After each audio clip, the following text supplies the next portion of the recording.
So the first work of art that I would like to show you in greater detail is the Bayeux Tapestry. This is a very famous work of art. Actually, technically speaking, it's not a tapestry, it's not a woven um, thing, it's an embroidery on a long piece of cloth. And It still resides in a French city of Bayeux, which is a beautiful little city with a wonderful, small but very interesting museum. If you ever go to Normandy, go there and see this wonderful artwork for yourself. If you cannot, you can see, for example, some description and analysis of this in another interesting documentary, a documentary called The Seven Ages of Britain by David Dimbleby. I will try to give you a link to the fragment concerning the Bayeux Tapestry, or you can find it if you want to as well. So there are all kinds of stories surrounding the Bayeux Tapestry. Of course, it tells the story of the Norman conquest, the Norman invasion, 1066, the Battle of Hastings, and it's not complete. It's torn off at some point. We do not have the resolution of the story, but from the tale told in this tapestry, we might assume it would end with the coronation of William the Conqueror, who was earlier the Prince of Normandy. He had some troubles in his own life. He was an illegitimate son, so early in his life he was known as William the Bastard. He was, of course, very incensed with this, and he wanted to change the pseudonym. And, of course, William the Conqueror sounds much better than William the Bastard. His wife was called Matilda, and there are stories, and here we have another 19th century, I think, book illustration, even showing the Queen and her ladies embroidering the Bayeux Tapestry. So there is this kind of legend that it was made by the Queen herself. It's probably not true. It was very likely made by nuns in a monastery, and it was very likely commissioned by the brother of King William, who was a bishop. He also took part in the campaign. We can see a knight in some places, not wielding a sword, but wielding a kind of blunt object like a club, because being a man of the church, the bishop could not spill blood of the enemies on the battlefield like the knights. But he could bash them on the head with a club, so yeah. This is a very long but relatively narrow object. Very likely it was supposed to be a kind of wall decoration to be hanged around the room in a castle, or perhaps in a bishop's palace.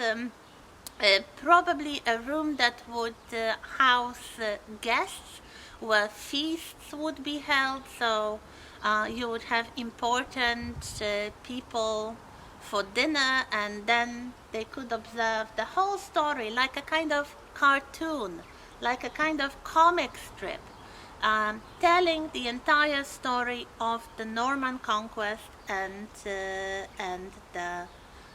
the way that Britain became part of the Norman dominions. Normans were the descendants of Vikings who settled in northern France. So you might say it's a Viking conquest, but they became thoroughly Romanized. So what we have is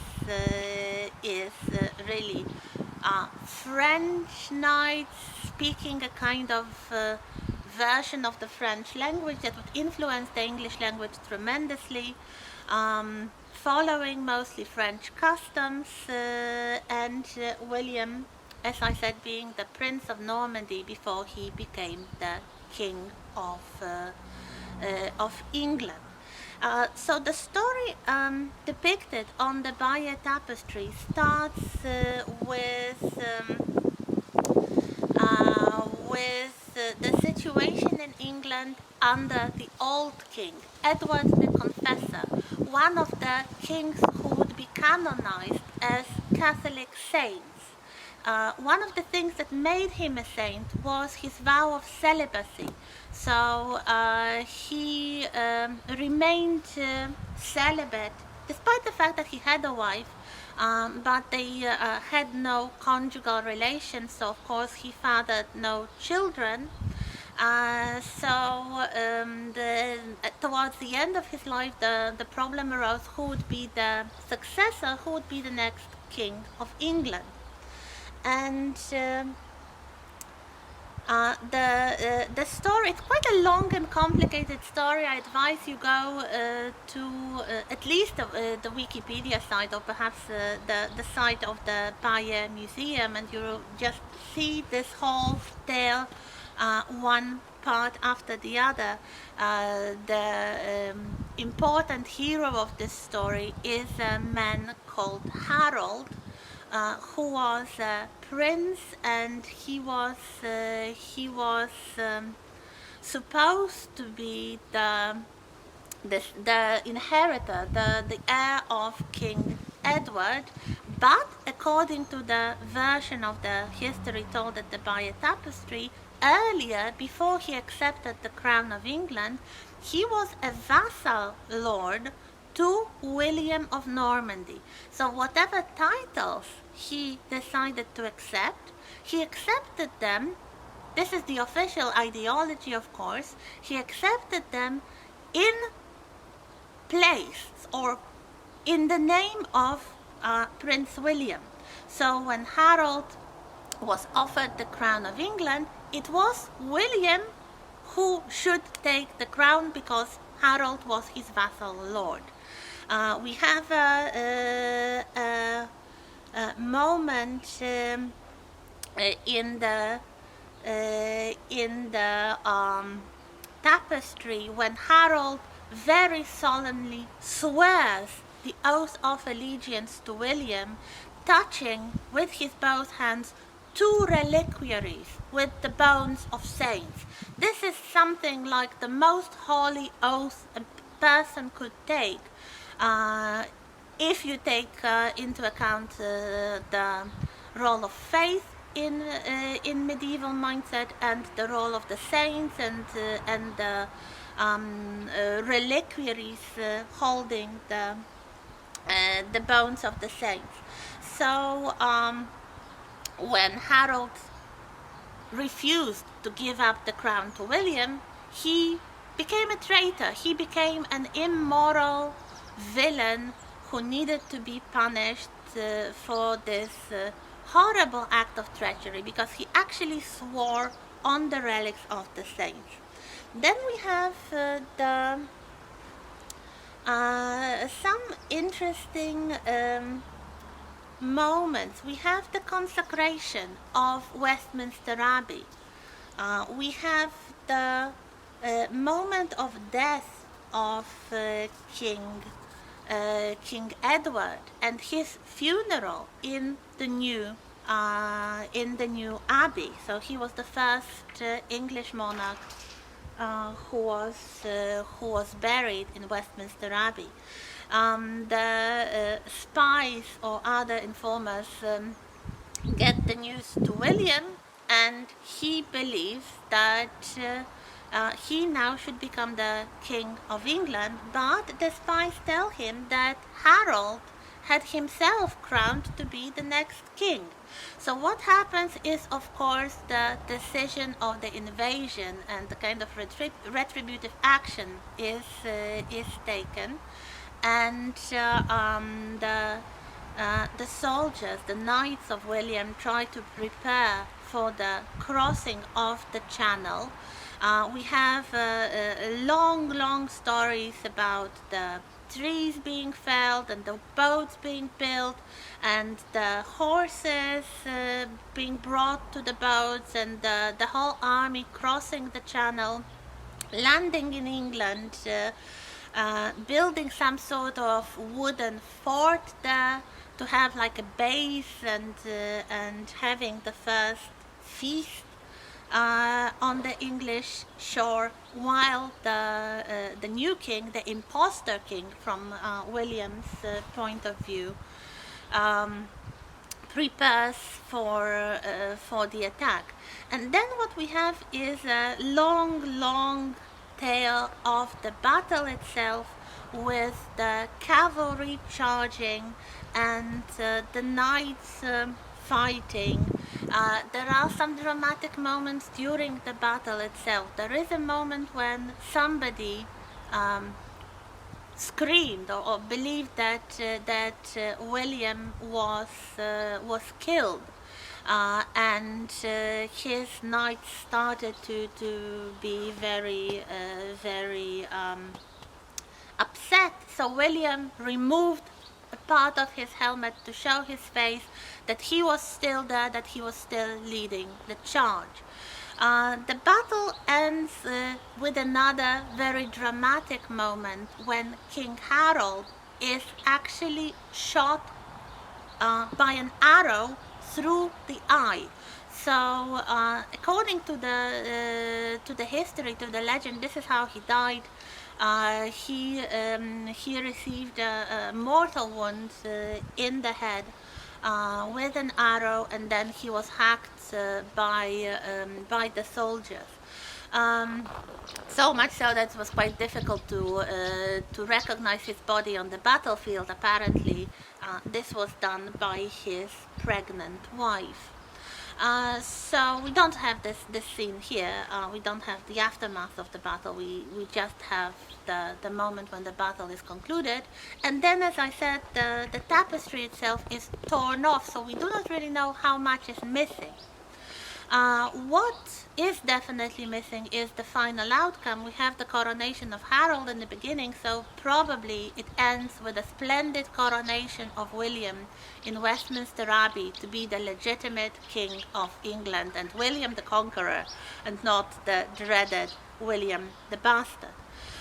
There are some interesting facts about the tapestry itself. If you observe it, it consists of kind of three strips. The one in the middle is the broadest, and it tells the main story about, there's a little bird here, about the conquest and the battle and all those historical tales here. But above and below there are narrower strips which offer some sort of commentary.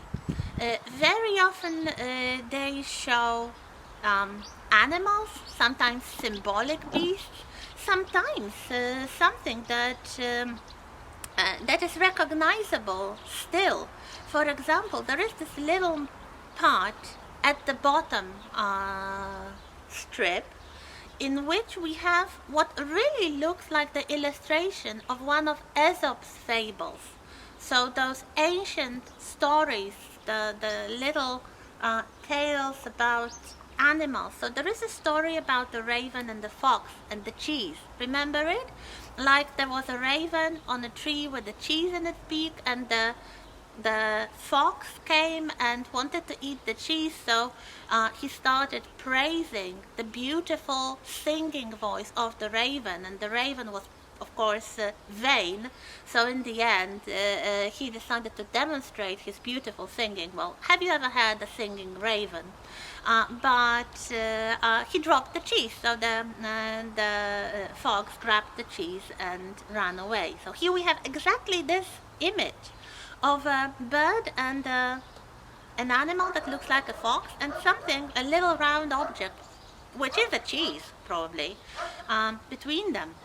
So this really shows that this tapestry was made by very educated people who knew ancient literature, who were really well versed. We have some, as I said, symbolic beasts like the kind of animals you find on heraldry, but we also have images of fallen knights being robbed of their clothes and weapons by what looks like to be local people, local peasants, and this is probably what would happen after any of the medieval battles.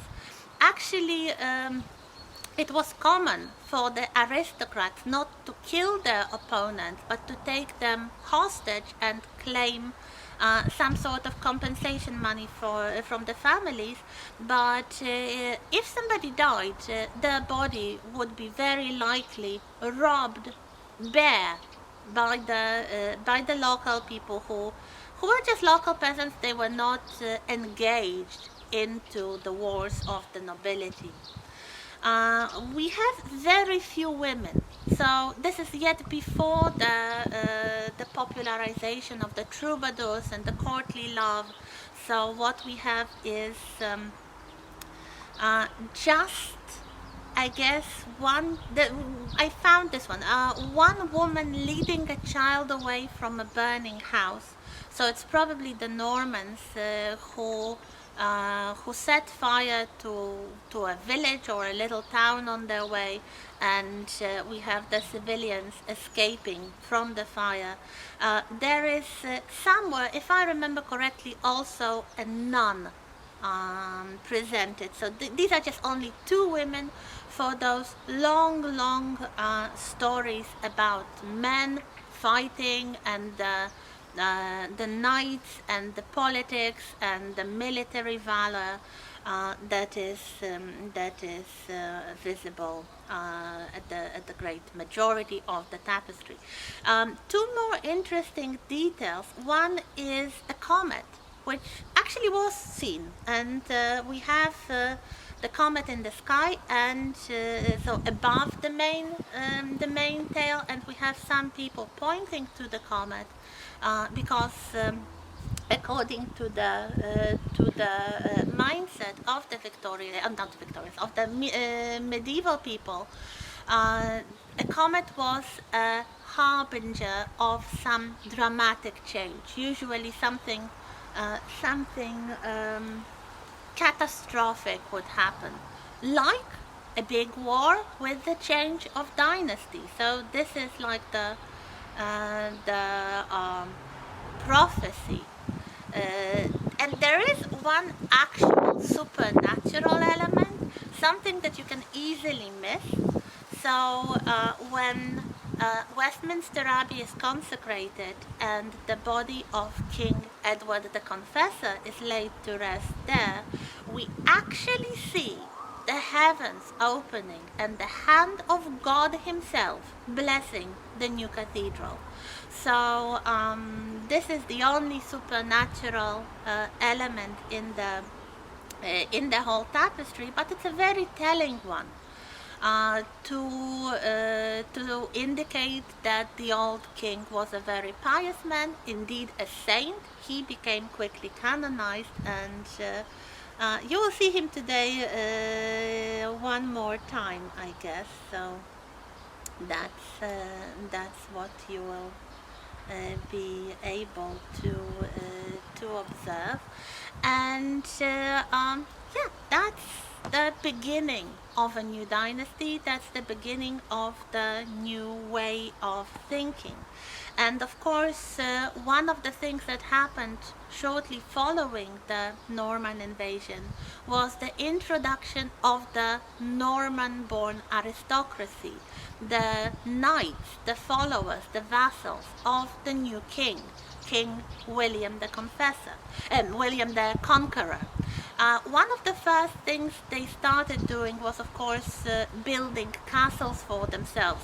And these are the earliest surviving stone castles in Britain. The most important, of course, is the Tower of London. This was built as a royal residence before it became other things like a royal prison for important prisoners of state, or the treasury nowadays, holding the regalia most of the time. So this is the first Norman stone castle built in London for the new king in the capital city. But we have other castles, of course, built for less important, but still noblemen. They would be mostly defensive structures. Here we have a smaller castle, Hedingham Castle in Essex. As you can see, the most important part is the keep.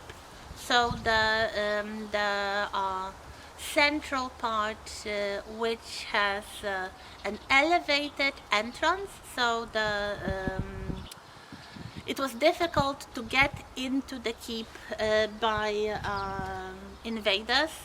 So small windows, again, for defensive purposes, towers for defensive purposes. And inside the castle, the most important room, the most important thing was the Great Hall. So here we have the inside of Hedingham Castle as well, with the well-preserved big hall, which was the center of life.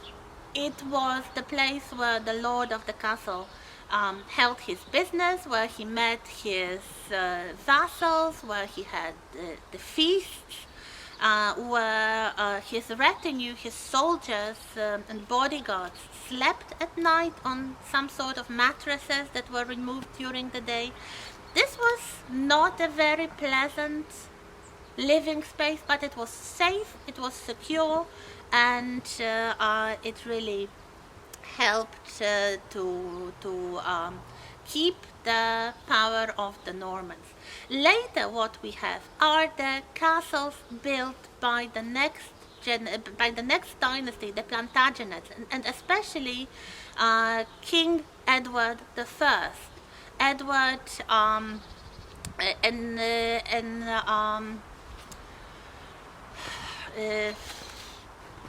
started a big campaign of castle building in Wales after his conquest of Wales, and 4 of the castles that you see in this slide are actually together given UNESCO status. So the castles of Conwy, Harlech, Beaumaris and Carnarvon.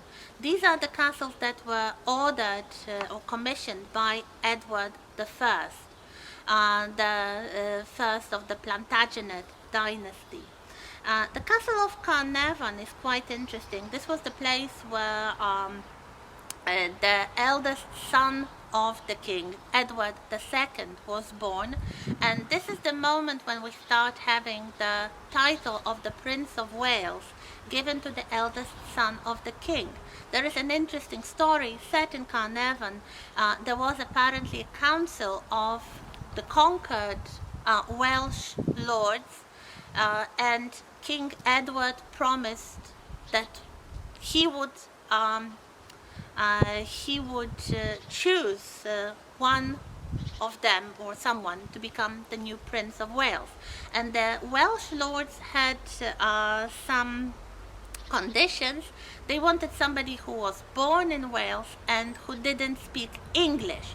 So yes, this was the moment when Edward I demonstrated his newborn son, also Edward. So this is the beginning, which continues until this day, of the eldest son of the reigning monarch being granted the title of the Prince of Wales. Actually, there is a special ceremony of investiture held each time at the castle of Carnarvon. The last thing in this part is to show you another type of architecture from the Middle Ages, not the castles, not the homes of the aristocracy, but of, let's say, country nobility. So here we have Gainsborough Old Hall in Lincolnshire, and what we have is a very characteristic form of building called half-timbered walls, half-timbered houses. This is a style of building, a technique of building, combining the wooden structure and the bricks or the kind of clay fillings between those elements of the wooden structure. Very often the clay elements were whitewashed, so we have this very characteristic and quite beautiful geometric pattern on the buildings. These were used for manor houses. These were used for houses of the country people, rich country people. I will show you perhaps some more examples in a little while. But just like the castles, the main center of operation, the main center of life in such a manor house was the Great Hall. So one central huge room that would basically house everything that needed to be done in the house. So we continue in a moment.